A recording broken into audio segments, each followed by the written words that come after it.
Olha, eu estava aqui no intervalo perguntando para o Marco Antônio Coutinho, por conta desse livro, de Vivências Fora do Corpo, se as pessoas tiveram essa experiência de vivência fora do corpo num momento de doença e CTI e tal.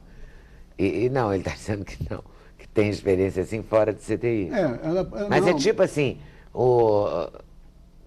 quando a pessoa é cavalo no candomblé? Não. Que a pessoa incorpora na outra? Não. É mediante uma série de procedimentos de relaxamento, né? Claro que algumas pessoas têm mais facilidade que outras. Eu, por exemplo, me coloco dentre as pessoas que eu chamo de os praticantes. Ou seja, pessoas que são insistentes, treino, acabam saindo do corpo. Você já saiu? Já saí algumas vezes, mas sempre com muito esforço, não é no mesmo dia, né? Eu faço os exercícios, às vezes na semana que vem eu começo a sair. Tem pessoas que eu chamo os naturais. São pessoas que, assim, desde 5, 6 anos, tomam um banho. No tempo que tinha as banheiras, né, aquele banho de imersão, acontecia muito com essas crianças. Relaxou muito, saiu do corpo. Se assustam, tem medo e tal. Eu conheci algumas pessoas assim, que tiveram essas experiências na infância. São os naturais. O pessoal, o Wagner Borges, o Valdo Vieira, eles brincam de que são pessoas que têm quiabo do psicossoma. Bobeou, escorregou, saiu. E tem aquelas que são deflagrados, são pessoas que passam por uma situação ou traumática, ou uma situação magnética diferente, passa por e elas começam a viver essa experiência sem nunca ter vivido antes. No livro você reúne experiências... Aí somos 5 gente autores. Esforçada e gente natural, vamos chamar assim. Aí tem porque você é esforçado, né? Eu sou exatamente o praticante, o esforçado. Você tenta, então você quer sair do corpo. Exatamente. Qual é o barato de sair do corpo? O barato de sair do corpo é sair do corpo. É difícil a gente explicar, porque existe muita questão assim, da pessoa falar assim, qual é a utilidade de você sair do corpo? Você está no corpo, para que tu vai sair do corpo? Depois que tiver que sair definitivamente, tu não vai querer, né? Não, mas existem utilidades? Existem.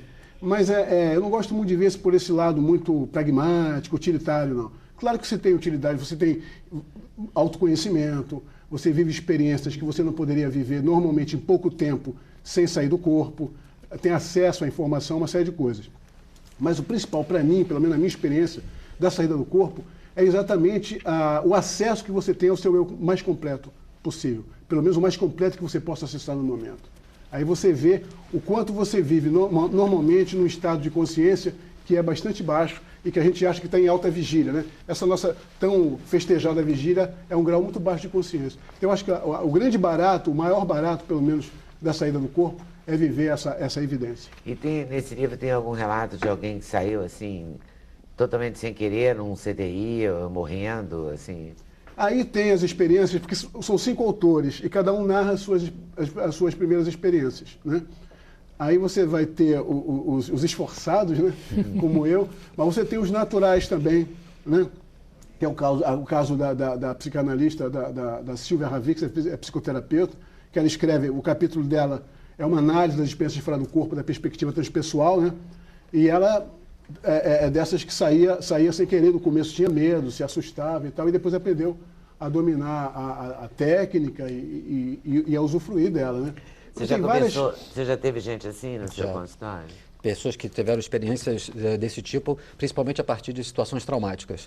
Um acidente, um susto, a perda de alguém numa situação caótica, um assalto, um sequestro. São os deflagrados. E a partir a gente chama de eventos... Robert Monroe, por exemplo, que já é falecido um escritor super festejado nos Estados Unidos sobre esse assunto. Existe um Instituto Monroe, que tem inclusive uma filial aqui no Brasil, com a Débora Sachs.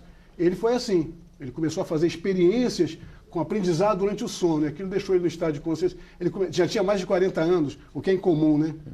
E ele começou a sair do corpo e fez todo um trabalho em torno disso. Tal. Terapeuticamente, numa situação como essa, o nosso objetivo é porque é como se, de fato, parte da consciência da pessoa, naquele momento mais traumático, ela quase que se recusasse a voltar a ocupar o corpo, tamanha a gravidade ou o aspecto extremo da experiência emocional, física, é como se uma parte da consciência ficasse realmente meio que de fora. No nosso caso, o objetivo terapêutico é voltar àquele momento momento, para poder entender o que foi que deflagrou aquela fragmentação da consciência emocional, para ajudar a pessoa a um processo de integração, né? Mas você que se esforça para sair, você já teve alguma dificuldade para voltar? Não, eu não. Mas conheço quem teve. É? Eu tive uma amiga que essa era uma natural, ela, desde criança, e ela saía com facilidade. E teve uma vez que ela estava voltando ao corpo e ela fez o processo que sempre fazia, de ir deitando, o corpo estava deitado, o corpo físico, e ela encaixar. E quando ela fez assim, para levantar, para, sei lá, beber uma água, ir no banheiro, era madrugada, né? Ela saiu, o corpo continuou lá. Aí ela fez de novo, fez algumas vezes e não colava, né? Aí ela disse assim, bom, então chegou minha vez, cara, eu morri. Vamos ver como é que é isso de morrer, né? Aí ela tentou mais uma última vez, aí encaixou e levantou e pronto. Nossa tá aí, até hoje, Senhora. bem de saúde, vivo e tal. Saindo e voltando. Mas normalmente, o mais difícil... Eu estou quase perguntando se ela tentou de novo. Não, ela saiu várias vezes, continua saindo. Depois do episódio? Sempre, é. Corajosa. Agora, o mais difícil não é você sair do corpo. Isso aí você... Encaixar a volta. Não, o mais difícil é você conseguir ficar fora durante muito tempo. E assistindo... Porque o teu corpo físico, o que prende a gente, o corpo físico, aparentemente, não é nada de cordão de prata, essas coisas. É um tipo de magnetismo. Tanto é que se você sair do corpo, por exemplo, se você fizer a experiência, saia do quarto, não vai olhar seu corpo. Porque primeiro dá uma impressão muito esquisita nas primeiras vezes. Segundo, que se você chegar perto do seu corpo, a tendência é ele te puxar. É um magnetismo muito forte e você volta. Então, qualquer coisa, mesmo você estando longe do corpo, qualquer coisa que afete aquele corpo, um ruído, uma coceira súbita, qualquer coisinha, a tendência do corpo é puxar você para você estar ali para proteger a situação. Porque a tua situação daquele momento ali é de uma pessoa encarnada no corpo. Você está saindo do corpo, é uma exceção que você cria para realizar um estudo, uma experiência. Mas o teu estado normal é no corpo, né? Mas você sabe, hein, Leda, ele falou, o Marco Antônio falou do Valdo Vieira. O Valdo, ele era um parceiro do Chico Xavier, escreveram vários livros, inclusive do André Luiz, juntos, em parceria. Valdo numa cidade, o Chico em outra cidade. Valdo muito mais jovem do que o Chico, e um escrevia o capítulo ímpar, o outro escrevia o capítulo par.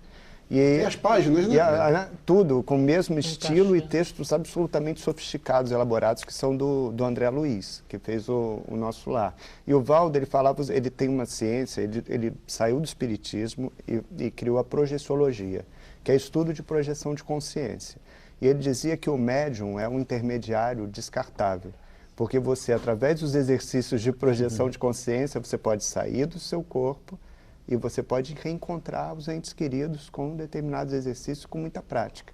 Isso ele falou para mim algumas vezes. Então, até esse tipo de contato, ele diz que é possível, né? Claro que com muita... Né? Você acha que é, quem já desencarnou, às vezes acontece. Vocês usam a literatura do Chico Xavier, enfim, a literatura do André Luiz, para ajudar nessas pesquisas? Porque existem relatos e mais relatos ao longo dos 16 livros do André Luiz, por exemplo, sobre as ligações do corpo e do espírito, as ligações da mente e do cérebro, enfim. Eu ia deixar vocês para o terceiro bloco, mas vou ter que entrar agora, porque quem é mesmo André Luiz? André Luiz que é a um... gente não tinha chamado aqui. Provavelmente. Ele veio. Onde Quem ele sabe, sabe, sei lá. André Luiz é o protagonista de Nosso Lar, né? É o médico que voltou e, através da psicografia do Chico, corajosamente relatou a sua vida. Desde quando ele era um médico... O André Luiz contou a vida para o Chico Xavier. Escreveu o livro, né? Psicografou o André Luiz. Isso. Psicografou o André Luiz. Na verdade, André Luiz é um nome criado a partir de um médico que seria um médico famoso no início do século XX no Rio de Janeiro. Aí especula-se de tudo, né? Especula-se do Carlos Chagas, Oswaldo Cruz, de um médico que teria vivido no Rio de Janeiro, teria sido presidente do Flamengo. Isso. Enfim, mas um médico famoso e que quis preservar a sua família e aí usou um pseudônimo. O Chico acabou batizando... Quem seria esse médico, o presidente do Flamengo? Eu não me lembro o nome. No início assim que o Flamengo foi criado, logo depois... Isso eu não sabia. Isso está na internet também. Mas isso...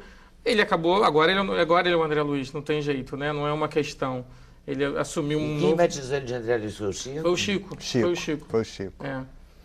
E Você conheceu o Chico? Não pessoalmente. Enfim, a gente conheceu? Conheci. Conheceu, Por 82 anos entrevistei, vi Chico psicografando, velocidade incrível. Eu adoraria ter conhecido o Chico. Na verdade, parece que o Chico não morreu, né, Leda? O Chico ele é tão presente, né? A sua obra é tão presente, é um legado, assim. Eu chamo a sua obra porque veio através das mãos dele, né?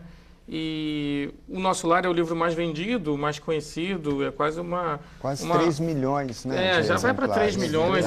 Esse aqui, esse é um exemplar com a capa do filme, né? Enfim, que a gente está lançando. É uma edição limitada, uma edição especial que a Federação Espírita Brasileira fez e que tem aí ó, o desenho da cidade. O né? que é Nosso Lar?